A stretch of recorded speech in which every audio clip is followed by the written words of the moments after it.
I just wanted to use cyber in my title. First off, my name is Alexander Jäger. I work as an incident responder for BASF. However, I'm not representing BASF, so I'm here on my own, just presenting my ideas and stuff I came up with working for FIRST. So FIRST, Forum of Incident Response Teams. So let's see, or let's give some disclaimers. Some things I mention are only ideas. Some things can be easily implemented using the API. Some things are already available as in POC. Some things are already available. And of course, almost everything can be done with another tool, can be done in a better way with other tools. I don't care. I just did stuff. Okay, that's so far. So be peaceful. So let's see how MISP worked in the past. It was good for exchanging IOCs for malware. It was good for person-to-person communication. And I think 2 or 3 years ago, it started to work between organizations as well. Pretty good. But if you are an individual trying to put all your stuff into your MISP, that might not scale. So you don't want to add stuff manually, because you might end up like Lisa sitting in front of her books. And if you do so for half a year, you might end up like that. And you don't want to do that. So what's the goal? The goal for me, for you guys, is to speed up your incident response process, reduce stupid and boring work steps, so that people in your SOC will not quit their jobs because they do monkey work. And of course, you want to work in a team. So you want to leverage stuff that others in your team or in other organizations do. So you want this. So how can you use MISP in your cyber team? Let's assume you have, of course, different persons working on the same case event. So you have the hurdle of a handover. So you need to ensure stuff is documented. You want to auto-enrich data. I think Alexandre talked about this before a little bit. In my case, I used Active Directory as an example. And you want to automatically add events to your MISP instance. And you, of course, only want to focus on high critical stuff. So you want to be like these geniuses.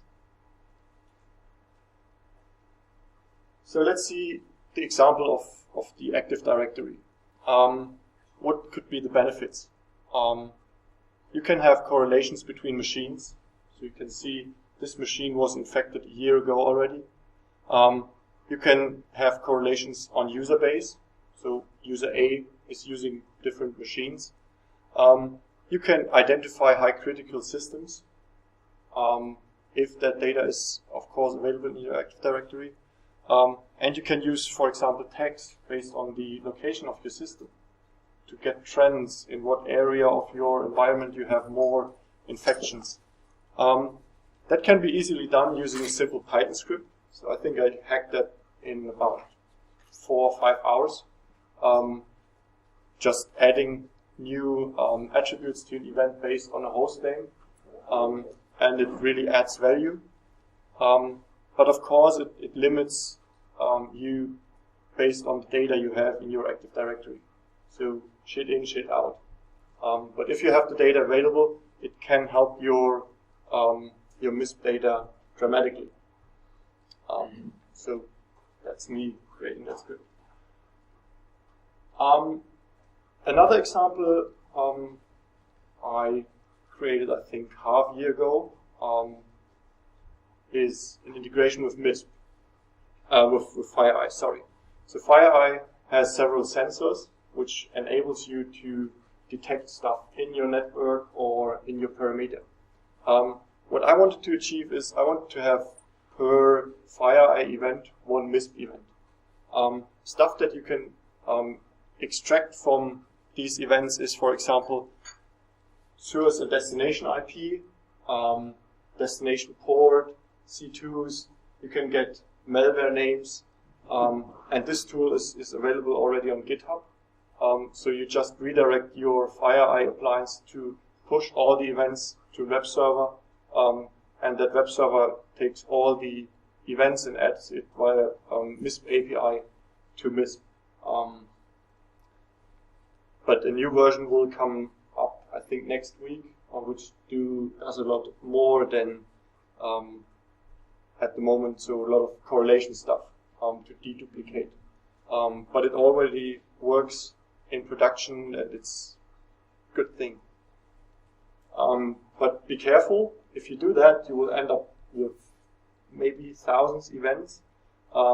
So be sure you have enough people to follow up on that stuff. And now, how can we use MISP in your cyber team? So let's assume your cyber defense organization has, of course, tier 0 automated stuff. You have some kind of SOC which is outsourced for the real low-hanging fruits. You have internal SOC analysts, and you have your incident response team. Genius at work. If you start with tier 0, you could add stuff like which host is affected, what is the location of the system. You can add stuff like the malware is used, the known bad destination, and also threat rating based on sensors. So most sensors will give you an idea how critical something is. So if the malware name contains APT, you might want to increase the threat level. But you already have a good basic set of information then. Next, what can your tier 1 do? They can check if it's false positive. So if there is the IP 8888 in there, it might be false positive. Or check the warning list of MISP against the information provided by your automated stuff. They can also start triaging for malware samples using VirusTotal or using internal capabilities if you have an incident response tool on your endpoints. And last but not least is they can use templates. It's only a small feature, but if you use it, it's very powerful. Because using the templates, you can force your SOC or whoever is working on it to provide the information you expect from them. So for example, if they start working on something, they need to provide a case number in your ticketing system. So make it a template. Or they need to provide certain tags. They need to provide the analyst name, kind of stuff. So use templates to force people providing the information you expect them to provide, because it makes it easier in the later state of your incident response process. Your internal SOC could then correlate that stuff with other events. So have we seen that before? Has it been analyzed already? Then we might just drop it. They can add business context, saying, okay, this is high critical system, or I know this is board member of my organization, and then increase or decrease the priority, and of course adding tags. So for example, it was a phishing case, it has been blocked, it has been detected by system XYZ. So just enrich the data you have already in place. And of course, upload samples to Sandbox, like Cuckoo or other software in your organization, and adding these results in your MISP again. So for example, the Sandbox might reveal another C2 address, or stuff the Sandbox reveals. If you have that kind of information already in hand, it's pretty cool to then start your real incident response process, because you don't start from zero. You have already a good kind of information available. You could then start with manual investigation. You can share IOCs because the other areas might not be empowered to share information.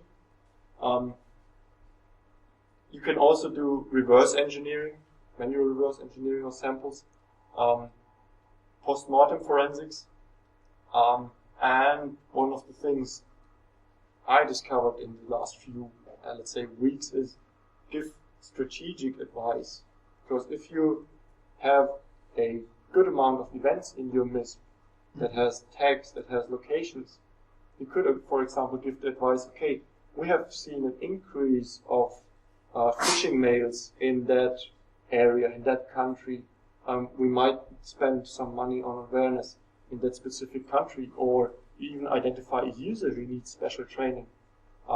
These kind of strategic advices are then a low-hanging fruit because you have the data available. And if you do all that kind of stuff, your boss will love you. Excellent.